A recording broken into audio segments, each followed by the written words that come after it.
Another day, another basketball stories na naman ang pagkikwentuhan natin. At ngayon nga ang latest update patungkol sa pagguha ng Los Angeles Lakers kay Giannis Antetokounmpo. At ang balitang trade ni Anthony Davis sa Golden State Warriors. Kagaya nga ng napag-usapan natin, isa nga sa mga pinakamalaking team na gustong makuha ay si Giannis Antetokounmpo ay ang Los Angeles Lakers. Nabalak itandem si Giannis Antetokounmpo kay Luka Doncic.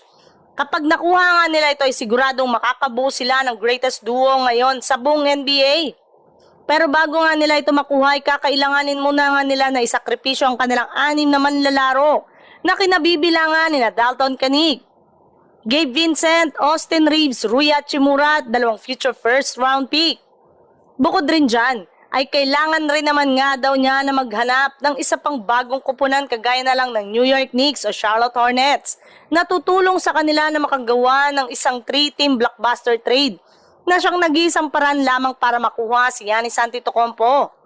Sa ganyang paraan nga ay magkakaroon ng Lakers ng pagkakataon na makuha si Giannis sa lalong madaling panahon bago sumapit ang trade deadline.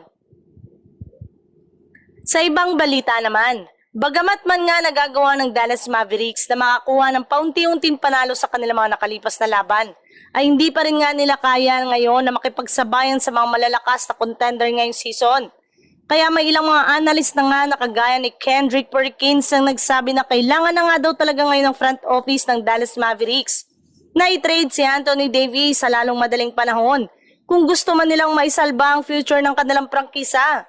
Hindi rin naman nga nito kayang maging healthy kaya imposible talaga na mabuhat nga ang Mavs ngayong season at sa mga susunod pa na taon.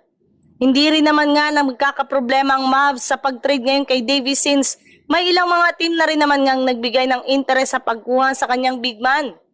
At isa nga sa pinakamainit na pinag-uusapan ngayon sa kupunan na maaaring makakuha kay Davis ay yung Golden State Warriors na nangangailangan ngayon ng isang legit na center na maipangtatandem kay Stephen Curry. Kapag nakuha nga nila ito ay sigurado nga na magiging isa na silang legit na championship contender. Ang kaso lang, para nga ma-pull off ang ng Golden State Warriors ang ganitong klaseng trade ay kailangan nga nilang isakripisyo dito sina Draymond Green at Jonathan Kuminga.